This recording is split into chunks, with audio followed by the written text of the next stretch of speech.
Welcome to VNR news. Hanamkonda MLA camp కార్యాలయంలో ప్రజా కవి కాళోజీ నారాయణరావు వర్ధంతి సందర్భంగా కాళోజీ నారాయణరావు చిత్రపటానికి పూలమాలలు వేసి నివాళులర్పించిన వరంగల్ పశ్చిమ ఎమ్మెల్యే నాయని రాజేందర్ రెడ్డి.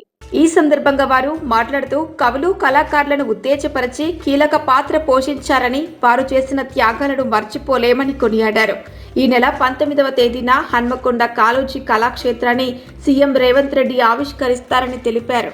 ఈ సందర్భంగా వరంగల్ జిల్లాలో ఘనంగా నిర్వహించుకోవడం జరుగుతుంది. అందులో భాగంగానే క్యాంప్ ఆఫీసులో వారిని స్మరించుకుంటూ వారి చిత్రపటానికి దండ వేసి వారు చేసిన త్యాగాలను, వారు ఏదైతే తెలంగాణ గురించి కవులు కళాకారులని అందరినీ కూడా ఉత్తేజపరిచి కీలక పాత్ర పోషించినటువంటి వారిని మనం వారి త్యాగాలను భవిష్యత్ తరాలకు అందించే విధంగా ఉండాలని చెప్పి ఈ ద్వారా మనవి చేస్తూ, మరి వారి యొక్క కళాక్షేత్రాన్ని కూడా ఈ నెల 19వ తారీఖు నాడు ముఖ్యమంత్రి గారి చేతుల మీదుగా ఘనంగా ఓపెన్ చేయబడుతున్నాం.